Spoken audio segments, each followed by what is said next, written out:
Hi, I'm Dominique Blocker with City TV. Welcome to Inside Santa Barbara, the city's only news magazine show. We bring you up to date on the city's most significant issues, projects, and events. These days, it can seem as if the only news we hear about youth is bad news. But the City of Santa Barbara and other youth service agencies provide programs to local teens who are more likely to end up in the news for their positive efforts rather than negative actions. In our first story, we talk to a few of them, and we find out that many local teens have a very bright future. Sooner, would there still be people alive who were... Candidates sit in a row, prepared to answer important questions about resident concerns and the direction our city is headed. Although this may seem like a common scene from one of the many city council candidate forums held throughout this election season, this forum was different. It was put on by local youth, some of whom aren't even old enough to vote. As young people, nowadays they see some of the issues that affect them even if they can't vote on those issues. So by them offering an opportunity for the candidates to come and talk to them, they not only let the candidates know here, these are some of the issues that are bothering us due to the questions that were asked, but they also got an opportunity to hear what city officials plan to do either now or in the future as it relates to issues that concern youth.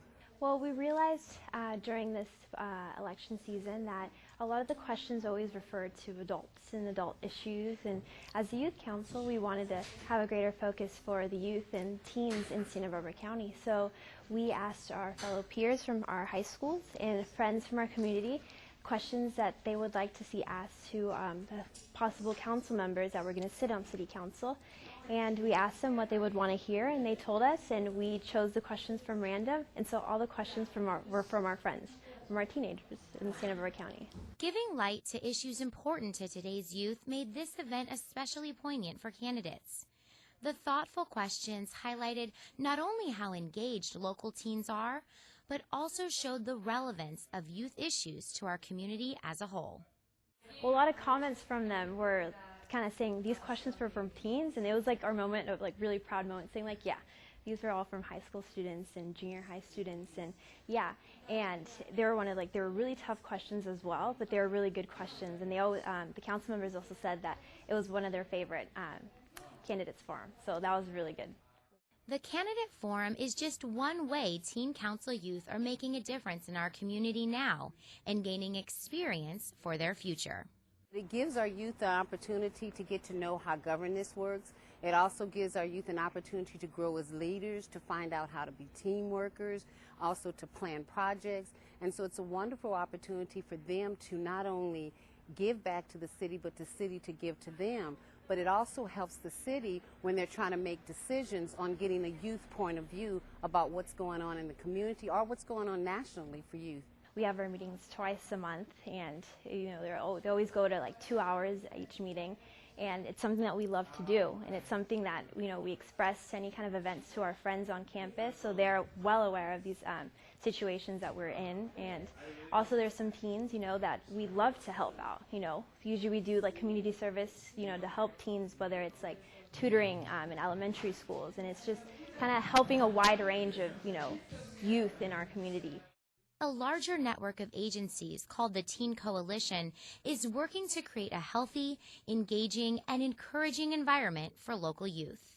And the coalition is a body of teen service providers, and the city of Santa Barbara are also part of that coalition members. We have programming, as you know, for teens over at the Franklin Youth Center. We do our Job Apprentice program. We have the City Youth Council. So we play a role, too, in the Santa Barbara Teen Coalition in bringing the city's aspect to it, and also having our staff to come and support the events and to help coordinate some of the programs that they have. Melissa Wilkins, Friday Night Live coordinator for Santa Barbara County and member of the Teen Coalition, finds the interaction and idea sharing of teen service agencies extremely beneficial. The primary reason it started was to share resources with each other and to make sure that we weren't duplicating services, but to make sure that we were providing the youth in Santa Barbara with the most well-rounded and high-quality programming as possible. Her Friday Night Live program not only teaches members responsibility and leadership skills, but their outreach efforts touch students outside of the program as well. The program looks to develop youth leaders and provide them with the opportunity to develop leadership skills that include public speaking, self-esteem building, and various opportunities for them to develop these types of assets, which then prevent drug and alcohol use and experimentation. In addition to that, we get our youth leaders involved in campaigns to raise awareness among other youth regarding the risks and harms associated with drug and alcohol use. For Friday Night Live's president, the opportunity to make a real impact on the community, even as a teen, was an enticing element of the program. I heard about this, and I heard about how there were teenagers going to like liquor stores and asking for, from this group, asking for alcohol to see if they would give it to them without IDs. And if they would like tally them up, and then they would give them a warning and so on and so forth. So I thought that was like amazing. Like, wow, detectives. So then I wanted to be part of this to help stop that. In the Quasars to See Stars Teen Science program at Santa Barbara's Museum of Natural History, high school students not only learn about future job possibilities, they actually get to work in a variety of departments throughout the museum. Quasars to See Stars is a 4-year, year-round youth development program with a science focus. So we recruit teens out of 8th grade, and they stay with us throughout their 4 years of high school. So it's a year-round mentoring work-study program. They get paid to work here at the museum in various departments that they choose, and they also learn science while they're here. So we are able to kind of have this full-rounded program for them. Like I said, we take 5 every year, and they stay with us that entire time, and we only have 17 teens in the program, so it really allows for that one-on-one experience that a lot of youth really need during this time in their lives. Normally, my summers are pretty uneventful, but I mean, this summer I learned so much, and I did so many things I wouldn't have done before. Like this summer, I also went rock climbing, and I have a fear of heights, and it was in Montecito, and it was real rocks, and it was like 90 feet. I'm really glad I did it, because now I kind of have a less fear of like heights, and like this year was the first time I ever jumped over a diving board, and I think the rock climbing experience kind of encouraged me to do that. Tiana's experiences are not only impacting her life now, but the people involved in this program serve as healthy examples for her future. Here at this museum, and the teens in our Quasars to See Stars, they're all really positive. They don't like engage in any like negative stuff really. And I mean, like Blanca, one of the seniors, is really like inspiring to me, because I mean, she's like applied to like 11 colleges, and like she is really, really good. And so yeah, there's definitely some really positive role models in Quasars. Another Quasars to See Stars participant who does work in the invertebrate lab loves to share her working world with others. This one looks equal, both ears look about the same, but then this one is completely off. My job is working with shells, and I really like it. I definitely like to show off a lot of the things we do. So I talk about the trips that we take. Santa Cruz Island, it's 3 days. And we actually get to hike and go visit beaches that nobody gets to visit. And we go to college trips. We do workshops with different people. We did with Eric here, who works in the museum. We did a printing class. Nobody gets to say I did a printing class with an actual person like who is an expert in that. And actually, right now he's working on a project of describing all different types of octopuses, and he's actually working with people in Rome, so that's so cool. You don't normally get to hear stories like that. Although just one of many teen programs in Santa Barbara, by being a part of the Teen Coalition, Quasars to See Stars is able to make a greater impact on local youth. There's just so many successes, really. I mean, I just generally know in our program here, we've had about 99% of our graduates in the last 7 years go on to higher education institutions, and so that couldn't have happened without the work of the Teen Coalition, being able to provide opportunities across the board for so many students. The last couple of years, we've had cases of students who have been homeless while they've been in high school. and needing to be able to connect with more than just the mentors here at the museum, needing housing, needing to get food services, needing to get help with college preparation. And so through the collaboration with the Teen Coalition, I've been able to provide resources, and that's what it really is about, is being able to connect students with those resources so that they can move on and be successful in their lives. Some still may ask, with so many other issues facing adults in our community, why focus on youth? There is an African proverb, and in that African proverb, their greeting is, how is the health of the youth? And the reason why they ask that as a greeting is because they feel that how the health of the youth is shows the barometer of what the community is. And that's the same is true here in Santa Barbara. How the health of our youth are really is how our community will go. If our youth are healthy, then our neighborhoods will be healthy. All of us that are involved in teen programming really see that it takes a village, and so I think the museum really realized that sort of thing, that it does take more than just a parent when maybe there's only one parent or no parents at home, to really be able to grow that youth into a successful, happy adult. When given the opportunity, teens have plenty to say about how they can achieve that success. In the end, what they may need most is someone to listen. To listen to their thoughts about their community, their goals, and their future. The youth do care, and we just want, adults to know that we pay attention to what we read the newspaper, we watch the news, and we want to have a say in our choices as well. Yeah, most of us can't vote, but we want our opinions to be heard for sure. We all are willing to work, we're all responsible, we're polite, and it's like, we have gotten to learn things that we didn't know we could do, and if without this program we would have known that we could have done this or that. And yeah, I think this program should be offered all around the world probably. There are teenagers that are trying to improve this world, and it just takes that one adult to listen to them, to help them. We should just give our youth a chance. I think sometimes all they really need is a little extra support from an adult mentor in their life who isn't their family member, to really just show them that they care, because sometimes that's all it takes for someone to be able to be extremely successful in their lives. So maybe someone can say hi to their youth neighbor who they haven't spoken to in a while, or say hi when someone's crossing the street. Sometimes it's just a little thing that it takes. The Santa Barbara Teen Coalition has about 45 agencies and programs in its group. To find out more information about the coalition or any of the agencies featured in this piece, please call 897-2652. Well, Batman may have saved Gotham City, but now Santa Barbara has its own hero, Dennis Allen, a local resident who designed a completely sustainable home and garden. Up next, Inside Santa Barbara's Daria Baxter shows us what he did that was so heroic, and how you can save energy and water too.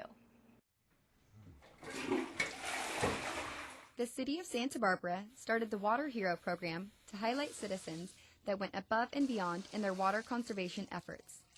The goal is for these water-conscious individuals to serve as an example for other residents and help the entire community work to save water together. Dennis Allen, the city's first water hero, designed a completely sustainable residence. As a homeowner, I was very interested in, I've been looking at my carbon footprint for probably 6 or 7 years. There are these different programs on the internet that you can look at, and the average American, I think, requires 25 acres to sustain a lifestyle. That's an average, of course, and yet in terms of what's available on the planet, there's about 4 acres for each person that currently inhabits the planet. So, I thought I was doing pretty well, and I go to the farmer's market. I had a Prius at that time, and I was about 18 acres. So I was still way above what should have been my quota for, if we were sharing more equitably on the planet. In an effort to shrink his carbon footprint, Dennis began biking and walking around town. He then hired architect Dennis Thompson to design the most sustainable residence possible. Instead of living up in the mountains, they could walk almost everywhere and be part of a city environment. I think moving from the mountains, he didn't want to give up his amenities of the outdoor world, so having an outdoor space like we have here today was essential for him. What was exciting about this project was that this group of friends wanted to do something very ambitious, both socially and environmentally in the heart of Santa Barbara. So it was exciting to me to be able to do that in a fairly substantial building, but with a number of cutting edge and experimental features in it. With such ambitious goals, Thompson worked to make Victoria Garden Muse LEED Platinum certified, one of the first residential buildings in the country to achieve this rating. Each step of the way you have to be designing for energy conservation, water conservation, efficiency in general in use of materials, using locally grown materials, recycled materials, and all of that has to be documented down to the foot, the pound, so very carefully. So it's a challenging process. It's what you do if you want to have a third-party verification of really having a green building. But what did Dennis Allen do that was so sustainable? Indoors, he installed dual-flush toilets, low-flow shower heads, and water-saving appliances. And the building is also extremely good at conserving energy, utilizing LED lighting and super-efficient appliances. But the most unique element of the project isn't inside the main house, it's in his garage. Stacked parking in this project was really what made this wonderful open space between the two buildings available. Because we're accessed on an alley, we were able to get 8 cars in the space of 4 cars. And cars stacked on top of each other don't take a 2-story volume, they only take about 11 or 12 feet. So we have 8 car spaces here. And the way it works is you have a mechanical lift, so the first person to come into the garage drives onto the lift and presses a button and their car goes up in the air. The second person to drive in comes in underneath that, and then when you're on your way out, you do the opposite. So it's very space efficient. In addition to conserving energy and water inside the home through efficient appliances, there are also many opportunities to do so outside as well. The use of native plants, subsurface irrigation, and a water bladder, and with the help of Grace Design Associates, Dennis Allen was able to create a perfectly sustainable garden. They want to enjoy their lives, and they want to enjoy each other's company. They wanted a welcoming space. They wanted it to be beautiful. They wanted to make sure that their way of, their living didn't impact the environment adversely. One way Margie Grace ensured this project positively affected the local environment was through the use of native plants. We have native and non-native pollinators in our area, and we want to really support the native ones because they're the ones that we can count on. They're the ones that co-evolved with our particular environment, our particular set of, weather circumstances and plants. So for us, bringing natives in have to do with bring the native pollinators, provide native food for native species, and also it automatically gives you, from the aesthetic point of view, a sense of place. You're clearly in Southern California if you have plants that only are growing in Southern California in your garden. We selected for drought tolerance and for being native to the area, but selected to invite butterflies and bees and other insects that just create a dynamic, fun, alive garden. And native plants not only look good, they also use a lot less water. That means less maintenance. It means less time doing things that maybe you don't enjoy doing. It also means the opportunity to have more of the components of our native biome supported by what you're doing. A lawn typically takes the biggest toll on a home's water bill. However, Dennis felt that a lawn was a necessity. UC Verde buffalo grass, which uses less than half the water of a typical grass, was the perfect fit. It also requires a lot less maintenance. It spreads, but it doesn't root unless it hits wet ground. So it's not like other stoloniferous or warm season grasses where if you don't edge it hard, you have to bring in a lot of maintenance or it's going to spread and take over all the beds. It's a lush lawn. We only, I think, have mowed it once, and so probably 1 or 2 mowings a year is all it's going to take. But low water using plants and grass were not enough for Dennis Allen. He also installed a subsurface irrigation system which allows for more effective water distribution. He uses this system to water the lawn and all the fruit trees at his home, while using significantly less water than a traditional watering system. Although Dennis Allen did an extraordinary job at conserving water around his home, there are many smaller ways you can help to conserve water too. There's an amazing resource right here in Santa Barbara that could be a first step in making your garden more sustainable. Clearly the Allen's garden is pretty inspiring, but how can you find water-conserving plants? I am here at Alice Cack Park Memorial Garden, which has a special section on low water-using plants. What's unique about this park, though, is there's a plant directory, so you can view various plants, decide what appeals to you, and then purchase them at the local nursery. In addition to purchasing low water using plants, your watering system can help conserve water and save money. The bulk of your savings is going to be found outdoors because that's where most people use most of their water is outdoors in the landscape. So you can have plants that are low water using if you want to take out something that's high water using like a lawn and replace it with low water using plants. That'll save a lot of water and a lot of money. We also have a rebate for that right now too, where you can get money to pay for the cost of those plants.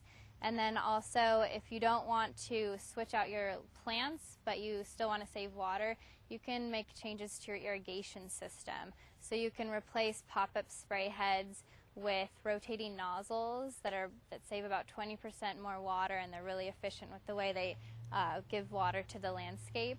Or you can pull out the irrigation system and put in drip, which is even more efficient. And always mulch. We want to encourage people to use mulch in their landscape because it saves a lot of water and it's good for building their soil. Indoors, it's always smart to, do full loads of laundry, to not let the water run constantly when you're brushing your teeth or washing your hands. And outdoors, what we encourage people to do is change their watering seasonally. So simple things like turning your sprinklers off when it rains, or you can also get a rain sensor which hooks up and automatically will turn off your watering system when it rains, or also just adjusting it seasonally. There's usually a thing called a seasonal adjust on your controller, and we have something called the weekly watering index on our website, which is savewatersb.org, and they can just punch in those numbers every season and it'll lower their watering time so that it's more appropriate for the season. For more information on how you can save water, visit savewatersb.org. We'll be right back with more Inside Santa Barbara. Earthquake! Furniture straps, $4. Get the flashlight! Flashlight and batteries, $8. Oh, check on the kids. I'll throw in the news. Hand cranked radio, $22. Old pair of hard-soled shoes, $0. Being prepared when disaster strikes, priceless.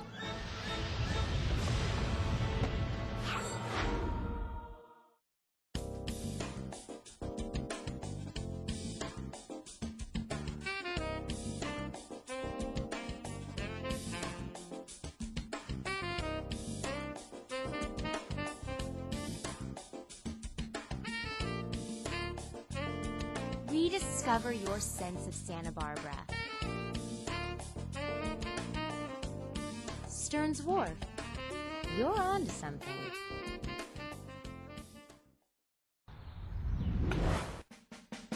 This municipal course is exceptional. It's just in better shape than it's ever been before. This is the place to be if you really want to learn how to play golf. You get a great course for the price. Definitely affordable.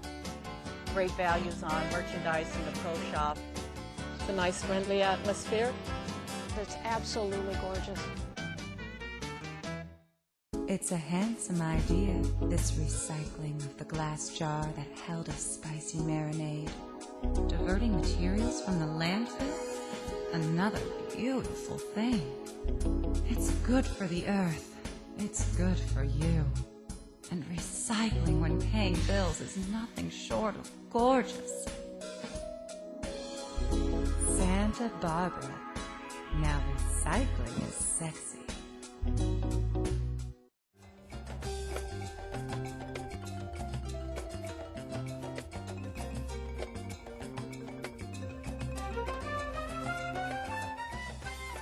Welcome back. As we continue our series on the city's water and wastewater systems, we take you inside one area where most people are more than happy to not know anything about. But that just means the system's working. The City of Santa Barbara Wastewater Division is continually working to extend your life expectancy. That's right. In fact, recent studies have shown that wastewater treatment has been more effective in extending life expectancy than all other medical breakthroughs combined. Wastewater treatment is very, very important because that's what protects our receiving water quality. Just as in the collection system, it's so critical that we keep our sewage within the pipes and the pump stations to ensure that raw sewage does not go into the environment. At the wastewater treatment plant, we need to ensure that we get all the pollutant materials that are required by our state and federal permits out of the wastewater before we discharge it into the Pacific Ocean or reuse it as recycled water for our recreational purposes. That's what keeps our environment clean. Without it, we would be polluting our freshwater streams and we would be polluting our ocean environment to an extent that it would not be safe to enter those waters. Wastewater treatment in Santa Barbara began in 1870 and has been enhanced over the years to meet ever-increasing water quality standards. The city has a wastewater treatment plant located on Yananali Street that receives all of the water from indoor water use. So sinks, showers, toilets flow there through a system of underground pipes primarily located under streets. That treatment plant treats the water to meet federal and state water quality requirements that are protective of public health and the environment. The wastewater collection system is fairly extensive. It's approximately 265 miles of pipe, of which half of the system is 6-inch diameter vitrified clay pipe. And it's been put in over the last century. And we have some that's fairly recent, and the newest pipe that's in our system is made out of plastic. We also have a number of sewage pump stations or lift stations that lift the sewage up from low points and then put them back into the gravity sewer system so that all the sewage can reach its final destination here at the City of Santa Barbara's El Estero wastewater treatment plant. El Estero processes about 8 million gallons of wastewater a day. The total time it takes for wastewater to be processed is about 8 hours. Currently, 1 million gallons a day is reclaimed water. That is, it's taken secondary effluent and it's treated to an even higher standard so that it can be reused in the community, either at parks or golf courses, largely for recreational purposes. And so approximately 7 million gallons per day is disposed of in the Pacific Ocean. After it's gone through all of its treatment processes, the secondary effluent is chlorinated and then disinfected, and then after that the chlorine residuals are made harmless before that ocean receiving water gets this remaining 7 million gallons per day. In order for the operation to run smoothly, great effort is put into maintaining the wastewater system. Well, maintaining a plant requires substantial effort in terms of making sure it's operating effectively, but also making sure that the equipment used doesn't degrade to a point where it's no longer useful. So have an active maintenance program and replacement program to make sure that everything's working as it should. And that same approach extends out into the community, into our collection system and pump stations, where we have to actively maintain and operate that part of the treatment plant as well by cleaning our sewer systems and making sure that pump stations used to lift wastewater from low areas up to high areas are properly maintained so that they are working at all times. Recently, the division has made a number of improvements to the wastewater system. We've really improved our focus on basic operations and maintenance of the collection system, and we've seen dramatic results. And I think the primary credit for those improvements are just increased attention to cleaning and just making sure that we're out there every day cleaning as much pipe as we can. This is an example of our routine preventive maintenance cleaning where the sewer vector truck pulls up to the next downstream manhole location. This is a location identified on their work order. So what they're doing now is they'll basically set up traffic control, they'll open the manhole up, align the vehicle up so that the hose is over the center of the manhole, conduct operating procedures where they basically insert this high pressure cleaning hose against the flow upstream to the next manhole condition. They trap and quantify and measure the debris that they find, basically. Then they write down their condition findings. Then they'll move on to their next established work order location. One area targeted for improvement has been spills. Well, spills can happen from a variety of causes. A lot of our spill history has been related to maintenance issues, and our primary cause of spills has been roots. There can also be other factors, including debris and grease. There also are, every now and then, we have contractor-related structural problems where a contractor will break a pipe. But in summary, our recent spill history has proven to be mostly maintenance-related. In the last year and a half, we've really redoubled our efforts to make a much better program of cleaning our sewer mains. And thanks to the improvements made to the system, there's been a decrease in the number of spills in the last year. In 2009, we had 42 sanitary sewer overflow events in Santa Barbara. This year, we're very proud to say that we've only had 5 through September to date, and that they've been very small in nature, and that of those 5 events, there's only been 40 gallons of sewage that has reached the environment. That is, that we weren't able to recover and put back into the sewer system. So our staff is doing a remarkable job. We're very proud of them, and we're basically going to have even better performance in the future due to our ongoing programs to reduce spills. Programs aren't the only way to reduce spills. You too can help improve the wastewater system. It's very, very important also for us as residents to ensure that we don't deposit grease materials into the sewer system through our sewer laterals. And so that means taking simple efforts when we cook to not discharge greasy water or greasy materials into the kitchen sink, but rather to wipe our utensils and wipe our pots and pans first and dispose of that grease-laden material into the trash before we clean our pots and pans. I know it sounds simple, but we can all do ourselves a huge favor by keeping fog materials, grease, out of our collection system. I think the public can help in maintenance and operation of the collection system by not putting fats, oils, and grease down the sewer system, and not putting other things that shouldn't go down there. Hazardous materials or really any solid objects don't belong in a wastewater collection system and should be disposed of appropriately. Great. For more information on the city's water system, visit our website at santabarbaraca.gov. The West Downtown has been bustling with construction equipment lately. That's because 2 Mission Creek Bridge replacement projects, long in the making, have progressed rapidly in recent months. With the Haley Street Bridge now complete, the city is hard at work on the Ortega Street Bridge replacement project, and City TV has the update. Originally built in 1915, the Ortega Street Bridge is a small neighborhood bridge nestled in West Downtown. The nearly 100-year-old structure was deemed deficient by the California Department of Transportation. In order to meet current structural and earthquake safety standards, the bridge is being replaced with a new, longer structure. Construction began in May of this year and is moving along smoothly. The unique construction method used to create the new bridge was a big help in keeping the project on time. It was built using precast slabs, allowing it to be built quickly and efficiently. The walls were poured concrete, and then the slabs, the actual span across the creek, were modular sections. Using these modular precast pieces for the bridge structure simplified the on-site construction process. Also, the impact on the creek bed itself was lessened, an important consideration in the planning of this project. This type of construction also reduces the impact on residents in the area.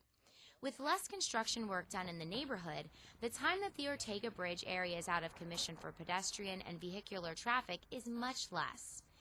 Making the bridge replacement project as painless for residents as possible has been a big priority throughout this process. Because of this, a large focus was placed on public outreach and education. Part of the public outreach on this project, we held some public meetings at the beginning of construction. We've done notification letters to the neighborhood. We've done press release, press interviews, city TV interviews, as well as just interaction with the public on site. Besides building a safer structure, this project also helps with potential flooding of the area.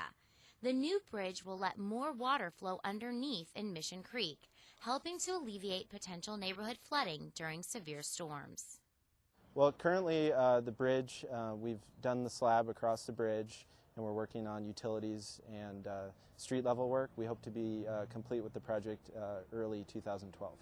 That projected finish time is ahead of the original schedule, and city staff hope to reopen the road to the public soon as well, so residents have easier access as soon as possible. Part of the larger Lower Mission Creek flood control project, the Ortega Bridge replacement is one of 6 bridges being replaced over Lower Mission Creek.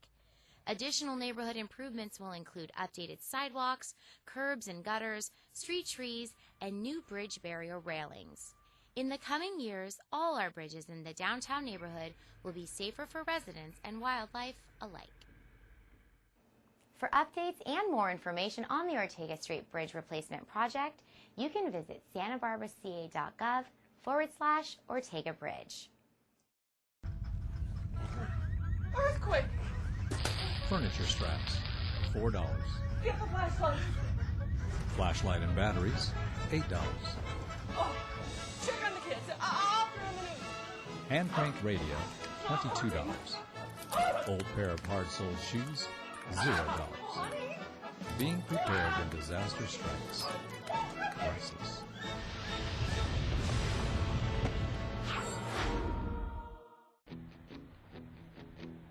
No matter where you live, your favorite beach begins right here, on your street. That's because storm drains lead straight to our creeks and ocean. When water washes into storm drains, pollutants like trash and cigarette butts go along for the ride. No filters, no treatment. Help keep our creeks and beaches clean. Dispose of trash and cigarette butts properly. Remember, the ocean begins on your street. Is there anything more beautiful than diversion at breakfast time? Or helping to recover metal after feeding the dog? It's good for the earth. It's good for you. And recycling when paying bills is nothing short of gorgeous. Santa Barbara. Now recycling, that's sexy.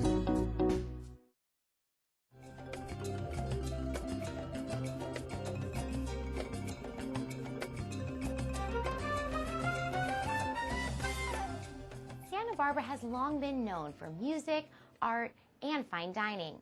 And every first Thursday of the month, these all come together downtown.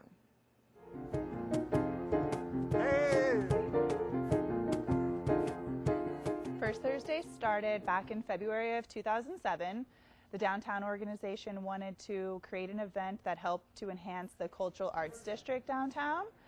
So they sent members out to various areas in different cities who have similar events to pull some of the best aspects from each one, and then brought them back here, and it all culminated into what is now First Thursday. On the first Thursday of every month, participating art galleries open their doors to the public with free exhibits from 5 to 8 p.m. It's an inexpensive way to stimulate the senses and discover new places downtown. First Thursday really helps to draw a crowd to the downtown area, and it helps to bring visitors into Santa Barbara in general. And so by having people come downtown and take the tour amongst all of the galleries, not only are they seeing different retailers and cultural venues, but they're also getting to see what else is available as they go from one to another. So they get to see the restaurants that are here, they get to see other activities that they could do, maybe on a return visit. So ultimately, it just helps to spread awareness about the city and downtown specifically. Even the mayor takes part in the event. The Arts Collaborative works with the mayor to host a gallery inside her office to show her love for the work of local artists. This month, the artwork in her office focused on epicurism, showing off Santa Barbara's food culture. I've had 3 showings so far in First Thursday, and what's fun is the artists will come, and many of them never even set inside City Hall before, let alone know what the mayor's office looks like. So, and then other people who come during First Thursday, sometimes it's their first time coming into City Hall and seeing the mayor's office. So that's fun. And then throughout the 3 months, we have people who come into City Hall on a regular basis who don't know about the local artist scene. So it's a nice way to match the two. Once a year, a First Thursday features an interactive exhibit called Pianos on State. During this event, pianos are bolted down to the sidewalk of State Street for professional piano players and amateurs alike to showcase their talent. The idea is that anybody can come and play, just play the piano. The idea was based on a similar project that was done in New York City, and there was just a lot of excitement generated about having the pianos and having the public being able to sit down and just play. And we've got videos from last year. People just had a blast sitting down and playing the piano, and there was little kids that just would go clunk, clunk, clunk, clunk, clunk, and then there was people who were really talented, sat down and played. So it's just a lot of fun. Pianos on State not only brightens up State Street, it also helps spread awareness for Santa Barbara's Instrument Drive, a collaboration that puts donated instruments into the hands of local school children. The purpose of it is to get pianos that aren't being used and sort of recycle them back into use. So once the pianos are painted and played on State Street, then they'll be donated to classrooms or recreation centers where people can enjoy them again. The main reason that we're doing this is to draw attention to the instrument drive, Instruments for Kids. We have a whole bunch of organizations collaborating, the Symphony, the Santa Barbara Bowl, Notes for Notes, just a whole bunch of organizations are collaborating to make sure that there's musical instruments for kids in the schools. And over the last 2 years, I think we've collected over 200 instruments and put them back into play. After enjoying an evening of music and art, participants are free to take advantage of downtown Santa Barbara's shopping and fine dining experience. We have the best turnout for First Thursday. I mean, it has become such a significant thing for the public to come down. It becomes a social event. Let's meet at such and such place. We'll do the galleries, and then often people end up going out for drinks or for dinner afterwards. Next month, consider bringing your friends and family downtown for First Thursday. Well, that does it for this month's episode of Inside Santa Barbara. If you have any questions or comments about the show, give us a call at City TV at 564-5311. And you can always watch the show online at citytv18.com. I'm your host, Dominique Blocker. Remember to get involved inside Santa Barbara.